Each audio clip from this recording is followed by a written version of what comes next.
Right now, the price of everything is going up, including college, and students may be shocked on the rising cost of attending school. But our next guest is here to show us how to save some money so you can focus on learning. I think students and parents are shocked, right? Yeah. Joining us live via Skype is certified financial educator and the author of How Money Works. Steve Siebold is with us. Hi, Steve. Hi. Hi, welcome. Let's start off with your first tip, and that is to find the best bank account for students. So what should they look for when they're looking for an account?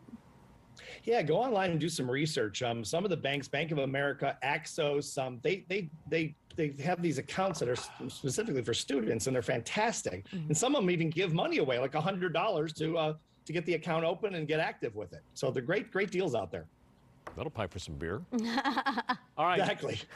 Okay, so we know textbooks are required for many classes, and they're expensive. What advice do you have for students when it comes to those books?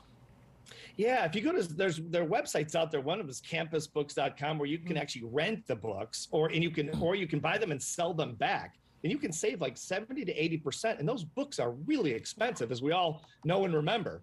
And so, yeah, there's lots of services. Just go online and look up some of these sites, and you can sell them back, and make sure you check the edition also.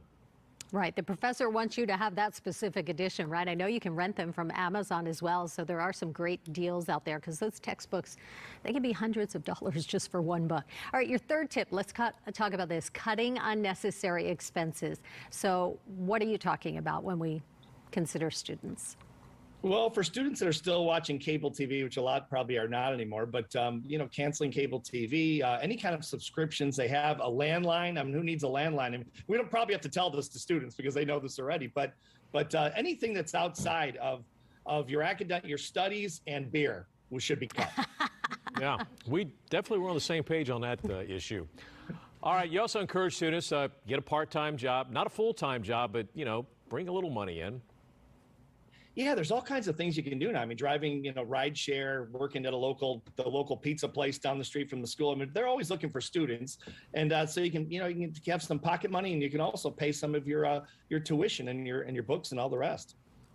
So many jobs out there right now, you're right. All right, another tip for students, look for discounts specifically for students. So how much can they save, and is there one way for them to find these deals? Yeah, absolutely. Go online and type in student discounts, and they're everywhere. I mean, sometimes you can save 25 to 50% on things, but they won't tell you up front. You have to look for them and say, hey, I'm a student. Here's my ID. And, I get the big discount, and you can save a lot of money over the course of 4 years.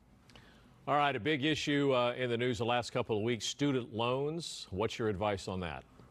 Don't take them.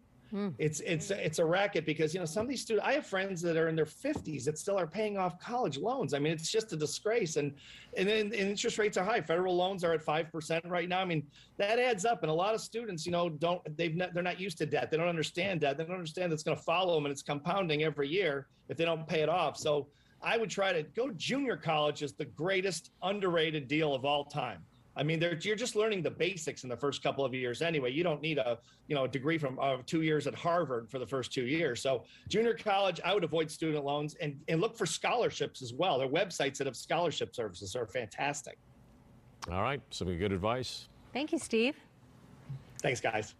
All right, once again, Steve Siebold is a certified financial educator. He's also the author of How Money Works. For more information on Steve, or to order a copy of his book, visit howmoneyworks.com. Jackpot Weather, presented